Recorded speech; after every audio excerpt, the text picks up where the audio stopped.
আপনি দেখছেন news now, আমরা জানি কোনটা খবর।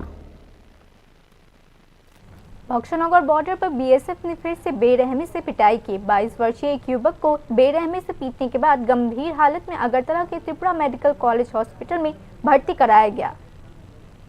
बक्सरनगर आशाबाड़ी बॉर्डर क्षेत्र में 49 बटालियन बीएसएफ पर हिंसा का एक और आरोप लगाया गया। गुरुवार रात कलमचाड़ा थाना अंतर्गत आशाबाड़ी ग्राम पंचायत में 22 वर्षीय युवक जो पेशे से दर्जी है तुषार मिया को बुरी तरीके से पीटने और गंभीर रूप से घायल करने के आरोप से सनसनी फैल गई। तुषार मिया रोज की तरह रहीमपुर बाजार से अपनी दुकान बंद करके घर लौट रहे थे।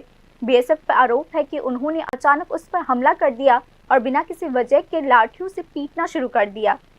फिर उसे घसीटकर सीमा पर लगे कटीले तारों के पास ले जाया गया और वहां भी अमानवीय तरीके से पीटा गया।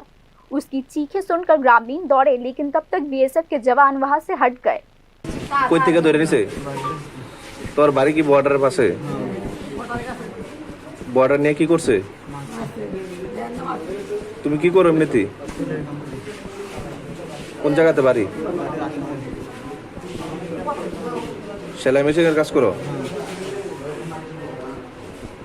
তারপরে কই লয়ে গেছে? ওইদিকে নিয়ে তুমি কেমনে আইছো ওইদিকে? स्थानीय लोगों ने उसे गंभीर हालत में बचाया और पहले बक्सरनगर सोशल हेल्थ सेंटर ले गया। वहां से डॉक्टर श्याम देव वर्मा ने उनके गंभीर हालत को देखते हुए त्रिपुरा मेडिकल कॉलेज हॉस्पिटल में उन्हें रेफर कर दिया। কে মারছে?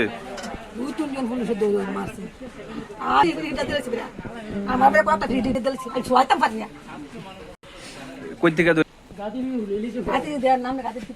स्थानीय लोग अक्सर सीमावर्ती इलाके में आम लोगों को बेवजह परेशान किए जाने की शिकायत करते हैं। उन्होंने चेतावनी दी है कि अगर तुरंत कार्यवाही नहीं की गई तो वे एक बड़ा आंदोलन करने को मजबूर होंगे। Bureau report, news now.